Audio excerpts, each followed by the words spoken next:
Eric says, could you explain the Islamic principles of permissible deception, taqiyya, tawriya, kitman, and maruna? How much default deception would you say is at work in Muslim, non-Muslim interactions?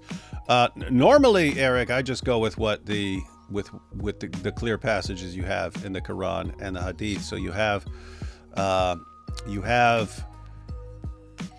deception, where if someone is going to harm you or persecute you or something like that because of your belief in Islam or because of your belief in your sect of Islam, that you can lie about that. No, I'm not a Muslim. No, I don't believe in Muhammad. I don't believe any of that stuff. What a bunch of nonsense. You could say that as a Muslim if it's to protect yourself. But you'll have Muslims who say that that's the only form of it. One, you'll have Sunnis who say no, that's a Shia practice. Nonsense. It's straight out of the Quran. It's straight out of the Sunni sources as well. Shias had to use it more because Shias were the minority. So Shias had to use it against Sunnis. They say, hey, are you a Shia? No, I'm not. Okay, curse Ali then. And they could do stuff like that if they needed to, or his sons or something like that.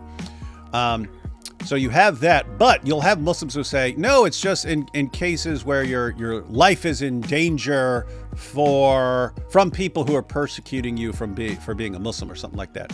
No, think about Surah 3, verse 28, where it says, don't be friends with the disbelievers unless it's to guard yourselves from them. This isn't saying anything about these guys wanting to kill you because you're a Muslim.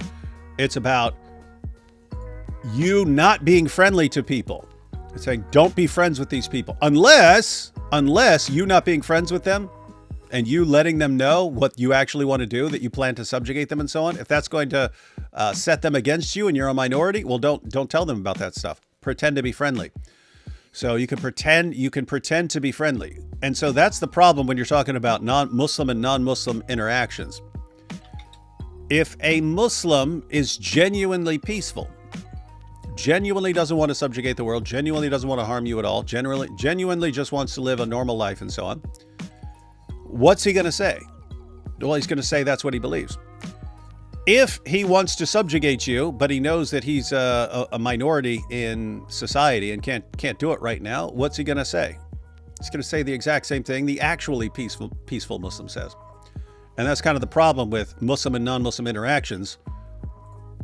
The one who wants to subjugate you will say the exact same thing as the one who doesn't want to subjugate you. And so it becomes very difficult to figure out who you should